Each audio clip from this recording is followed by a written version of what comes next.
हार तब हो जाती है जब मान लिया जाता है। हार तब हो जाती है जब मान लिया जाता है और जीत तब हो जाती है जब ठान लिया जाता है। तो कभी ज़िंदगी में हार नहीं मानना चाहिए। हमेशा जीवन में आगे बढ़ने के लिए मेहनत ज़रूर करते रहना चाहिए, ना कि हार मान के हमें बैठना चाहिए। और इसी खूबसूरत लाइन के साथ दिन की शुरुआत करते हैं। और सुबह के बज रहे हैं 3:45 और आप सभी को गुड मॉर्निंग। आज मैं थोड़ा सा लेट उठी हूँ क्योंकि रात को सोते सोते 11 बज गए थे। तो जब कभी हम लेट सोते हैं तो बस सुबह में उतनी सुबह नहीं उठना हो पाता, क्योंकि अपने बॉडी को भी 5 घंटे की रेस्ट जो हमने सोच रखी है वो तो देना ही है, क्योंकि बिना रेस्ट के आप फ्रेश नहीं फील कर पाएंगे और फिर आपका काम में मन भी नहीं लगेगा। और मुझे स्कूल भी जाना होता है, तो अगर नींद अच्छे से ना ली हो तो वहाँ भी प्रॉब्लम होती है, क्योंकि पूरे दिन वहाँ भी आपको काम ही करना है। तो इसलिए बस मैं आज थोड़ा लेट उठी और अभी मैं किचन में नाश्ता वगैरह बनाने के लिए आ गई हूँ। और नाश्ता बनाने के बाद मुझे स्कूल जाना है। और एक खुशखबरी है मेरे लिए कहूँ या आपके लिए, तो मेरे लिए तो बहुत ज़्यादा है कि मैंने छुट्टी के लिए अप्लाई किया था। ज़्यादा तो नहीं, लेकिन मुझे 15 दिन की छुट्टी मिल गई है। और इस 15 दिन में 2 दिन बीच में होली भी है। तो ये 15 दिन मुझे अगले जो हैं इन्हें बहुत अच्छे से यूटिलाइज़ करना है, ज़्यादा से ज़्यादा अपने सब्जेक्ट को कवर करना है। तो मैंने टारगेट बना रखे हैं, 2-3 सब्जेक्ट मुझे कवर करने हैं, जैसे एनवायरनमेंट है और ज्योग्राफी है, प्लस अपने एंशिएंट हिस्ट्री को भी मैं कवर करूँगी। कोशिश मेरी पूरी रहेगी, क्योंकि बीच में त्यौहार है तो कुछ टाइम तो घर की साफ़ सफाई और बहुत सारी चीज़ें बनानी भी होती हैं खाने पीने की, तो उसमें भी लग जाएगा। तो बीच में थोड़ा डिस्टर्ब तो होगा ही, लेकिन ज़्यादा से ज़्यादा अपना टाइम निकाल के अपनी पढ़ाई करनी है, क्योंकि मैं काफ़ी दिन से एक ही सब्जेक्ट को अपने कंप्लीट करने में लगी हुई हूँ। ज्योग्राफी मेरा कंप्लीट नहीं हो पा रहा है और मैं स्पेशली पढ़ाई करने के लिए ही छुट्टी अप्लाई की थी। वैसे तो मैंने 1 महीने के लिए अप्लाई की थी, लेकिन बहुत मुश्किल से 15 दिन की ही छुट्टी मिल पाई है। तो बस इस छुट्टी का पूरा उपयोग करना है मुझे अच्छे से, और कोशिश मेरी रहेगी कि 2 से 3 सब्जेक्ट मैं अपने इसमें कंप्लीट करूं, जैसे कि ज्योग्राफी और एनवायरनमेंट और हिस्ट्री।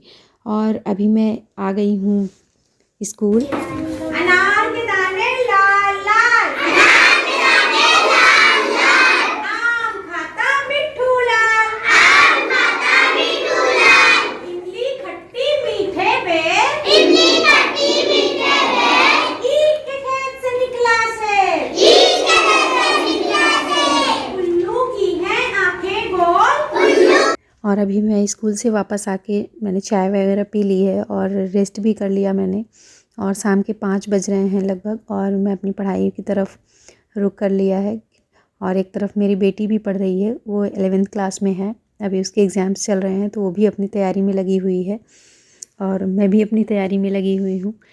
और जैसा कि मैंने बताया था कि ज्योग्राफी मेरा कंप्लीट नहीं हो पा रहा है, तो मेरी ये बुक महेश कुमार वर्डमाल की है, मैं उसे रिवीजन करने में लगी हूँ। इसके कुछ नोट्स भी बनाने बाकी रह गए हैं।